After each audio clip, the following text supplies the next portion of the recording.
The most chilling moment in Lima in 1992 began when Vladimiro Montesinos walked into a military command room and authorized a plan that would silence a university's dissent forever. Peru in the early 1990s was a country at war with itself. Sendero Luminoso, the Shining Path, had launched a brutal insurgency across the Andes and cities. The state, desperate to crush the violence, granted the security services wide powers. Into that vacuum of fear stepped Grupo Colina, a clandestine death squad made up of army officers and intelligence operatives reporting to the National Intelligence Service, SIN. Its mission was simple on paper: eliminate suspected subversives. In practice, it meant abduction, execution, and disappearance. On July 18, 1992, at La Cantuta, a teacher's college outside Lima, 9 students and a professor were kidnapped in the dead of night. Witnesses later described men in uniforms, soldiers who said they were taking suspects for questioning, piling young people into unmarked trucks. Families reported frantic calls, doors kicked in, and a bureaucratic silence from the state. For weeks, there were only rumors that the victims had been recruited by Sendero, that they had been taken into custody. Then the rumors hardened into a crime scene. Investigations revealed a darker architecture. Forensic teams would later exhume bodies from a mass grave in the ravines of Huaycan. Ballistic and autopsy reports confirmed execution-style killings. Testimony from former operatives of Grupo Colina, some who turned state witness, described orders cascading down from SIN. Lists of names, clandestine detention centers, and instructions to wipe away traces.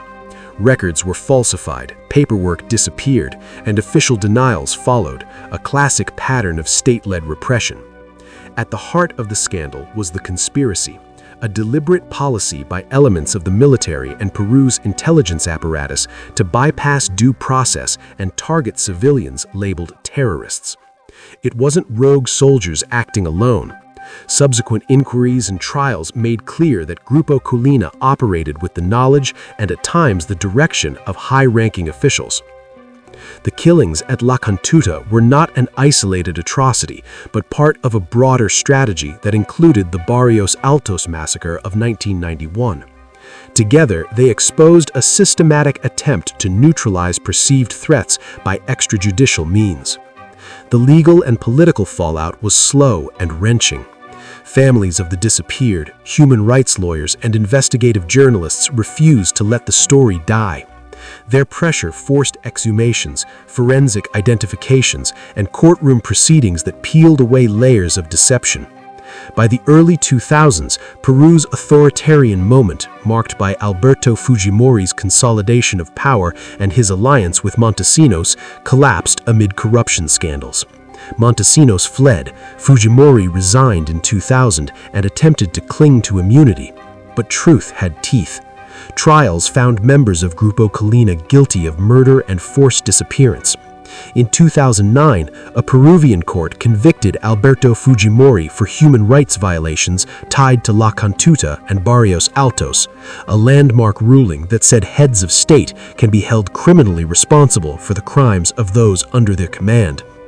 Vladimiro Montesinos, once the power behind the throne, was later convicted on multiple counts as well. For the families, convictions could not bring back their children. They did, however, erect a legal and moral reckoning that Peru had long resisted. La Cantuta exposed more than a crime. It revealed a choice a state made under the pressure of terror: to defend citizens through law or to abandon law in the name of security. The truth commissions and courts that followed documented tens of thousands of victims of the internal conflict, some 69,000 according to the Truth and Reconciliation Commission, placing La Cantuta within a national tragedy. Today, the massacre is taught not only as an episode of brutality, but as a warning about consent and secrecy in democratic institutions. The students and their professor are names carved into memorials. Their story remains a cautionary tale about how quickly a government can turn on its own people, and how painstaking persistence by families, journalists, and the judiciary can convert a cover-up into accountability. The conspiracy that sent those students to their deaths was rooted in state power. The long arc of justice that followed proved that power can, eventually, be held to account.